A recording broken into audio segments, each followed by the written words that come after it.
नाज़रीन, एक बात तो तय है कि जब से ये ईरान की जंग हुई है, नेटो आलमोस्ट टैटर्स में है या बिखरने को है, या नेटो की वो सिग्निफिकेंस ख़त्म हो गई है और उससे वो अलहदा हो रहा है। इसी अगर तनाजुर में हम देखें कि अपना हरमुज़ में अपना जो एक फ़्रांस ने एक बहरी बेड़ा भेजा है जो कि न्यूक्लियर कैपेबल है, तो ये किस लिए भेजा है? ईरान के ख़िलाफ़ भेजा है। अगर हम माजी में देखें तो इसकी खासी बड़ी इन्वेस्टमेंट थी, कुछ 4-4.5 बिलियन डॉलर की इन्वेस्टमेंट होती थी, जो अब बहुत कम हो के 200-300 मिलियन डॉलर की रह गई है। मगर जो ईरान के साथ रिश्ते हैं वो इनके मुनक़ता नहीं हुए। तो अब ये हम इस पे बात करेंगे और मियाँ साहब से इनका भी टेक लेंगे कि ये क्या अपने अपने जहाज़ों के तहफ़्फ़ुज़ के लिए है, या अमेरिका बहादुर से जो ख़तरा लग रहा है कि भाई ये EU के या दीगर जहाज़ जो हैं अगर वो कोई अपना अरेंजमेंट कर लेते हैं ईरान के साथ, तो क्या अमेरिका उनको अगर रोकता है, तो क्या ये अब चूँकि अब तो नेटो के भी मियाँ साहब मुल्क आपस में मुतारब होते नज़र आते हैं। अक्सर जो बयानात जो UK के प्राइम मिनिस्टर ने बयान दिया, फिर इसने तो एक वोल्टा फेस किया, ये जो मर्ज़ है जिसका जो चांसलर है जर्मनी का, क्योंकि ये राइट विंग है, ये भी जो है वो बहुत ज़्यादा प्रो इज़राइल बताया जाता है। तो ये कैसे देखते हैं आप इसको कि ये बहरी बेड़ा क्या करने आ रहा है, और अमेरिका की मदद करने आ रहा है, या ये ईरान के साथ कुछ डील करके अपने लिए इस अपना हरमुज़ को खोलना चाहता है? मियाँ साहब। काजी साहब, ये बहुत बड़ा सवाल उठाया है आपने, क्योंकि जो फ्रांस का बहरी बेड़ा है ये क्यों आ रहा है। असल में देखना ये पड़ेगा कि क्या फ्रांस के ईरान के साथ ताल्लुकात कैसे हैं, यूरोप के ताल्लुकात कैसे हैं और अमेरिका के साथ कैसे हैं। अमेरिका के साथ जो है यूरोप के ताल्लुकात जो हैं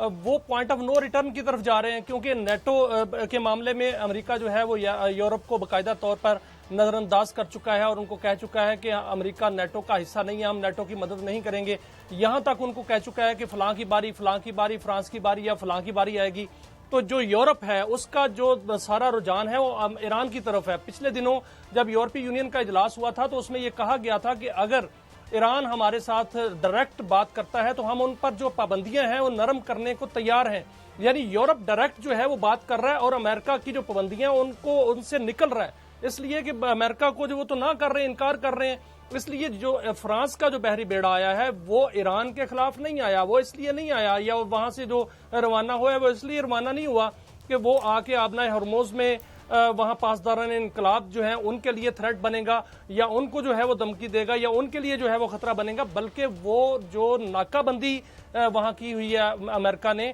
और अमेरिका जो है वो हर जहाज को रोकता है, उसके लिए आया है। बाकायदा तौर पर वो अमेरिका की नाकाबंदी के सामने खड़ा होगा और उसका मतलब यही है कि वो ईरान का साथ देने आया है। क्योंकि जो काजी साहब जो आबना हरमुज़ और इसके इर्द गिर्द का इलाका है जहां से अमेरिका की नाकाबंदी शुरू होती है और जहां पर जो है वो आबना हरमुज़ है, अमेरिका का मुकम्मल तौर पर यह इरादा था, जो कि पहले खबरें आ रही थी कि मुख्तसर जो है वो शिद्दत के साथ हमला किया जाए, और ये इरादा था कि जो जजीरे हैं उन पर जो है वो ज़मीनी कार्रवाई की जाए, वहां ईरान की जो कश्तियां हैं उनको तबाह किया जाए। इसमें कोई शक नहीं कि यह इरादा था, लेकिन ये पूरा क्यों नहीं हुआ? वो इसलिए पूरा नहीं हुआ कि एक तो बाकी दुनिया ने साथ नहीं दिया, उसके अलावा जो है अरब वर्ल्ड जो है वो ट्रंप के सामने खड़ी हो गई है। उसमें सऊदी अरब जो है वो खड़ा हो गया, कतर और जो कुवैत है उन्होंने वाजे कर दिया कि हम ना तो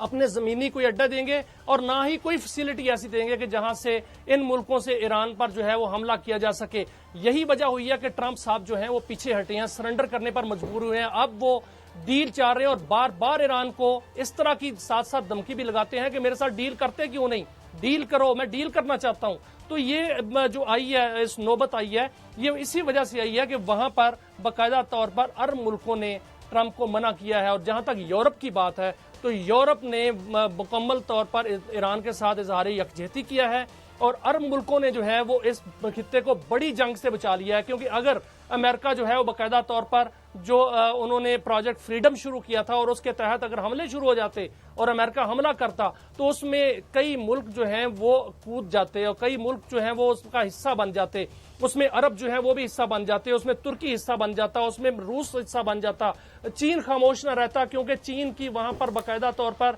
ईरान के साथ जो तजारत है तेल की और दीगर जो वहां पर इन्वेस्टमेंट है, बेल्ट एंड रोड का जो प्रोजेक्ट है जिस पर बाकायदा तौर पर इसराइल और अमेरिका की नजर है कि उसको जो है वो तबाह करना चाहता है, ताकि चीन जो है वो यूरोप तक जमीनी रास्तों से ना जा सके, उसको तबाह करने का उनका इरादा था। तो इसलिए चीन जो है खामोश न रहता। ये सऊदी अरब, कतर और कुवैत की बसीरत है और उनका इनकार है कि जिससे खित्ता जो है बड़ी जंग से बचा है। और अब जो वहां से बहरी बेड़े आ रहे हैं, बेड़ा आ रहा है फ्रांस से, वो इसीलिए आ रहा है कि आबना हरमोज में जो नाकाबंदी है उसको बाकायदा तौर पर वहां पर खड़ा हुआ जाए अमेरिका के सामने, ताकि ट्रंप पीछे हटे। और ट्रंप पीछे हट चुके हैं काजी साहब। और आज सूरत हाल ये बन गई है कि यहाँ पर इस्लामाबाद के अंदर बाकायदा तौर पर आलमी मीडिया की तरफ से खबरें आ रही हैं कि 85% मामला जो है वो तय पा चुके हैं। आज ईरानी सदर की उन सुप्रीम जो रहबर हैं उनसे मुलाकात भी हुई है। 2.5 घंटे मियां साहब जरा आगे बढ़ते हैं। उसमें कहा जा रहा है कि वो उन्होंने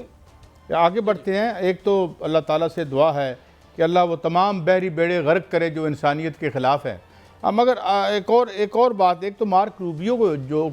पोप से मिले हैं, और हम जानते हैं कि यानी इस वक्त अमेरिकी सरमायादारी के ज़वाल का एक इससे बड़ी क्या निशानी होगी कि वो उन्होंने झाड़ फूंक शुरू करा दी, अब वो पोप को इस्तेमाल करना चाहते हैं। वैसे तो I am not talking about the common Christians और कॉमन मुस्लिम्स और all these people, they are very lovable people, लेकिन चर्च एज एन इंस्टीट्यूशन जो रोल रहा है वो हमारे सामने ही है। मगर सवाल ये है कि ये जो नए पोप आ रहे हैं, ये किसी तरीके से जो एक जारियाना पॉलिसी है ट्रंप साहब की, उसको कोई मजहबी जवाज़ देते नज़र नहीं आते। एक तो ये बात, दूसरी बात ये, और कोई भी I think any senior person, खुद उनके मुल्क में जो उनकी अप्रूवल रेटिंग है वो 20-30% तक आ गई है। तो इसलिए कौन जी शऊर जो है वो इस तमाम पागलपन को, जिसको हैक्सेथ वो जो क्या है मिनिस्टर फॉर वॉर बन चुके हैं, सेक्रेटरी फॉर वॉर बन चुके हैं, अंदाज़ा लगाएं how these crazy people have ended up in the most important place reportedly where the most powerful people of the world reside, that is White House. अच्छा, अब ये बताएं कि यहाँ पे कोई दोबारा इस्लामाबाद में फिर कोई हलचल है, कोई एक पेज वाला जो मुआहदा होना है उस हवाले से फिर कोई रस्ते हमवार हो रहे? वैसे तो उन्होंने कहा है कि पूछा साफ़ियों ने उनसे कि भाई हम कोई तैयारी करें, टिकट वगैरह ले लें, तो अभी उन्होंने कहा इसकी ज़रूरत नहीं है। But what is the real story? यहाँ कुछ होने वाला है, कोई बात आगे बढ़ेगी मियाँ साहब? लेकिन देखें काजी साहब, सारी खबरें जो हैं वो ट्रंप देते हैं, और ट्रंप एक दिन एक खबर देते हैं, दूसरे दिन दूसरी खबर देते हैं, और दरमियान में एक और जो है वो एक्स पर या अपने सोशल मीडिया पर बयान दे देते हैं। वो तो बहुत सी खबरें दे रहे हैं, लेकिन जो आलमी मीडिया है ये खबर दे रहा है कि इस्लामाबाद के अंदर अगले हफ्ते की बात कर रहे हैं, यानी कि अभी आज जुमेरात है और अगला हफ्ता जो है वो मंडे को शुरू हो जाएगा, अगले मंडे को। उस हफ्ते में इस्लामाबाद के अंदर बाकायदा तौर पर दूसरा राउंड हो रहा है, और ये फाइनल राउंड हो रहा है, जिसमें वो कहा जा रहा है कि एक सफ़े का मुआहदा जिस पर जो है वो